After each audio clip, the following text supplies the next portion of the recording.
Ricoh GR IV. Are we brave enough to take this apart and clean its sensor? I think so. Now, do I recommend you do it? I don't think so. But should you want to do it, have a look here. See how it works. Well, I'm going to have to take care of this Iron Man sticker because underneath hide two of the screws we're going to need to take off. So what you're going to need are, of course, lens cleaning, sensor cleaning kits if you have it. Well, if you don't have it, get some. Alcohol, I guess, is helpful. A piece of tape might be helpful if you're so adventurous. And something about this size, about, twice the thickness of the camera to lay the back plate against. We'll get to that in just a second. And then another screwdriver to lay underneath that top plate when it's in its sort of lying open position. So, are you ready? Yes. So we take the hot shoe cover off. We use a thin screwdriver to take the second screw cover off. Might take a little playing around with. There you go. Comes right out. And let's lay things down in an order we will remember and recognize, shall we? So, hot shoe, right? Okay. There's a screw in here. And if you're so lucky to have magnetic tip screwdrivers, then your job is much easier. So that one's out. We got these two. Of course, be gentle and patient. You don't want to strip the screws or anything like that. And then we put them in the order from which they come, so that once we're done, we can put them back in the order from which they came. Alright, so those two are out. Then we have the bottom. Let's start with this side actually. There's one on top near the mode dial.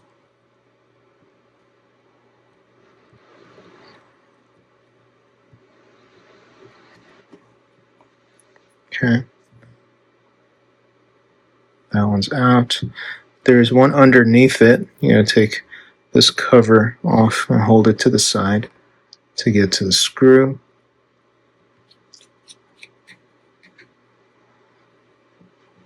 Put that right next to the other one, and then we get to the bottom.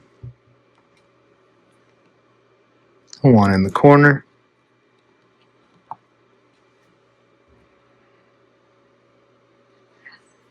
Two in the middle.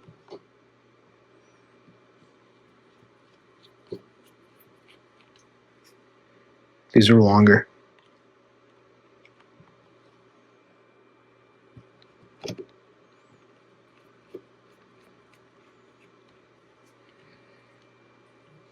And back to the top, we're going to get the hot shoe screws. The ones closer to the lens are a tiny bit longer than the ones closest to the screen.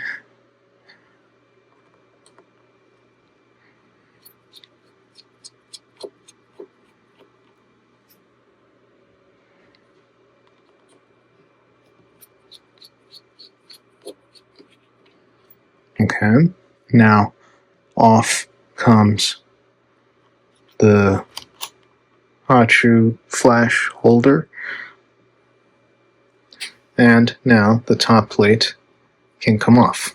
Watch out, this is attached underneath with a cable, so gently raise it up, locate the cable, and then use your screwdriver to pop this out. It's not screwed in or anything, just give it a little knock like that, and then it goes right through that opening. As you can see, there's a second piece. There's this metallic piece. Keep all of that organized. Okay. And then you lay it on its face. Okay, everything else is open here. I'll actually leave this closed. And then grab the two anchor points, anchor this and that, and very gently lift up here.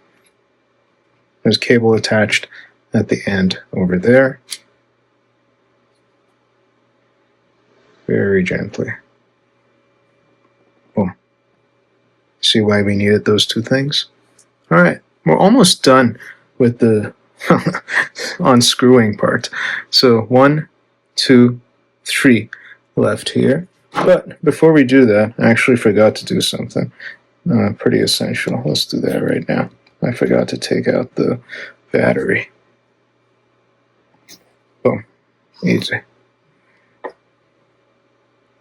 And that's the lid door situation for the battery compartment. I'll put that back where it lives, hopefully properly. See, I didn't take this off last time I did this, and my life was easier. Well, because I did the battery thing beforehand. Regardless, we're good now. Let's go on to our 3 final screws. I say with these, loosen them one at a time, a little bit at a time. You'll notice they're tightened all the way down, so we'll return them to that position once we're done. A little bit at a time, a little bit at a time. These have, each of them have a spring underneath them, so watch out for that. And those springs are made of iron. So they, oops, see, my screw comes out. Save it there. Top left, top right, and bottom. There it goes. All right. Now, the springs I was referring to are underneath here. This comes up like so. This is the sensor assembly. I can take that spring off from there and from there, and the third one as well. But let's just lift this up. There you go. You see that spring? Let's just grab it because it's all sorts of magnetic down there. We don't want to lose it. And I'm going to grab 2 of these alcohol pads I have here. And they're unopened, so I'm going to lay them down here as cover. And there's your sensor. Sensor, lens. So now we just take some time to very carefully, with the approved equipment, clean them, and then we're going to close everything. All right?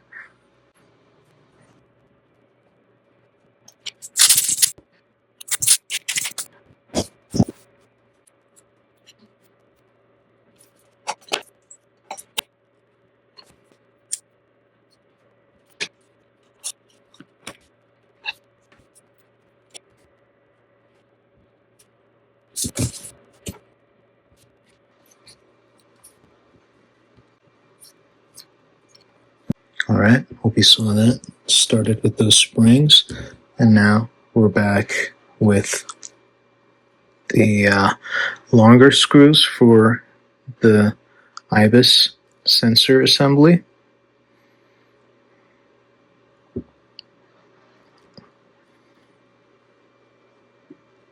Take your time cleaning the sensor once you're there. Take your time cleaning the sensor once you're there because it's quite a lot of work to get there, and to get back, you might not want to reattempt this.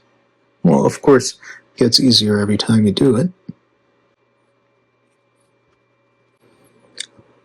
I'm going to tighten these up a little bit at a time, and I'll put them back where they were, which is all the way down.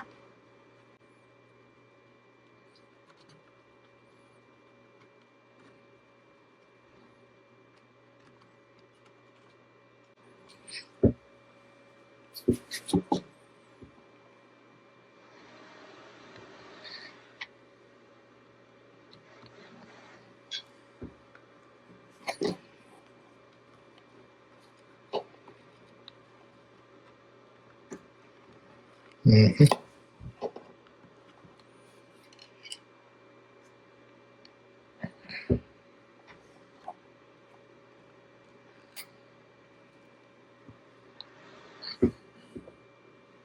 All right.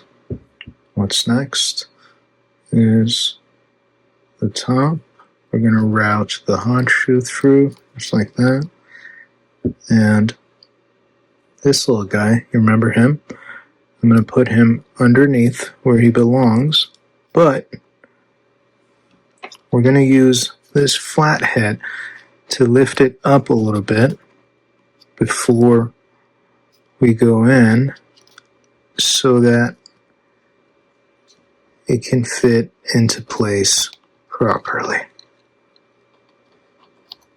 There's a lip underneath near the screen that this is supposed to attach to, and it just does it easier if you lift it up while we're putting the top on.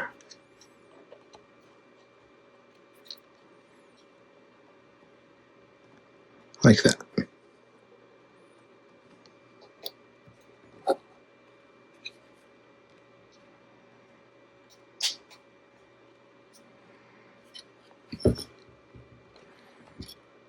Yep. Okay. Once we have that, the hot shoe cover comes on with its 4 screws. The 2 closer to the lens are slightly longer.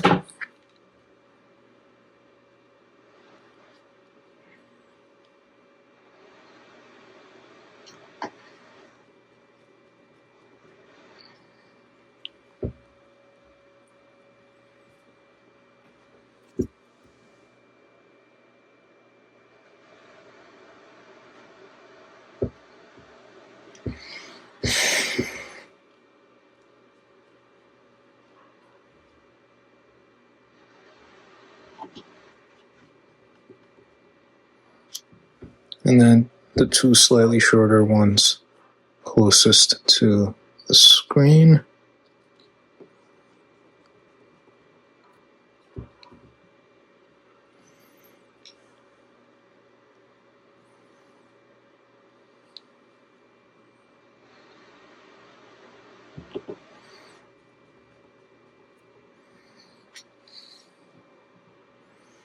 And then the cover goes on. Make sure I got everything.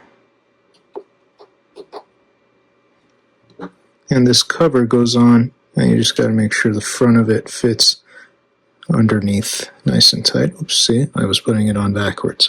It goes like this.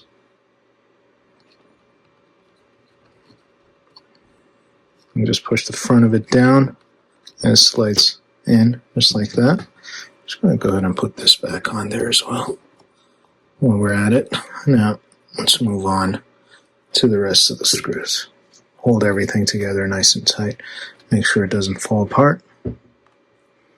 And as you saw, I had the screws down in the order I took them out so that when we're done, I can put them where they go, just like this.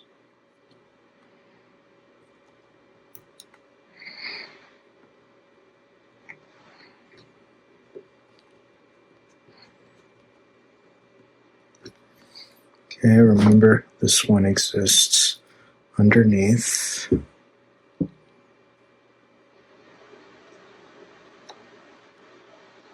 We lost my grip there.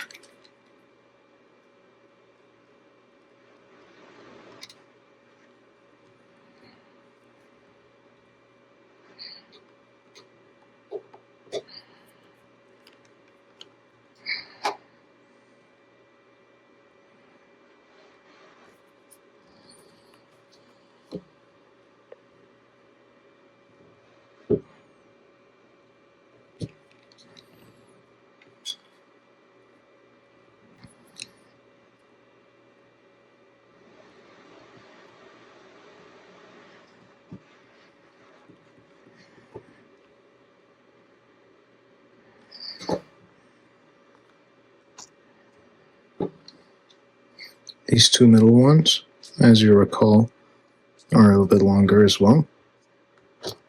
They might be the longest of them, these bottom screws.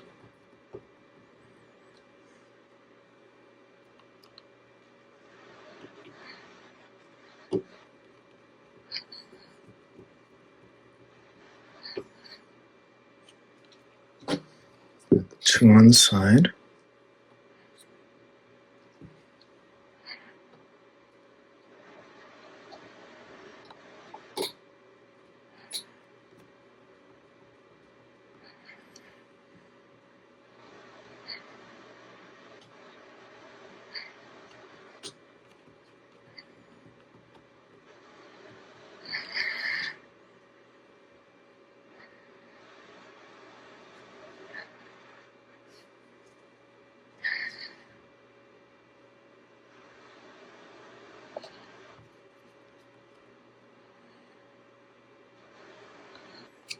Just like that.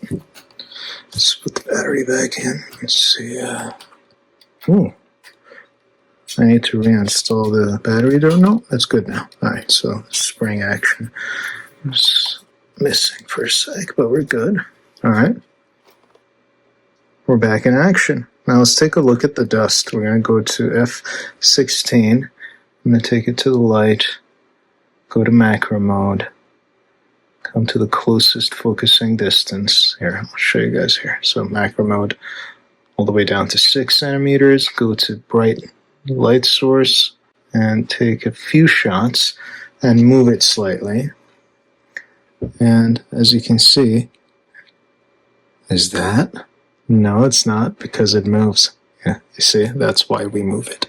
So if there are dots that you see that don't move with the image, and there's probably one bit of a dust left somewhere. Come on, there's got to be one. Let's see. Is that dust? It is not. See, if it disappears once you go from one frame to the next, it means there's no dust. I can't believe it. I think I did actually a really, really good job. Is this dot one that doesn't move? No. Are those ones that don't move? No. I think we did a pretty good job.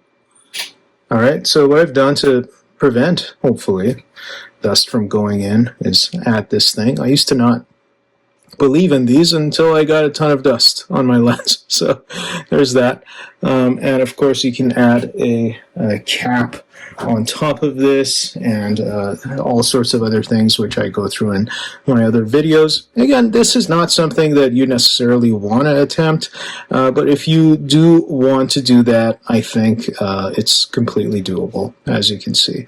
So I wish you best of luck with your GR4s. Thanks for watching.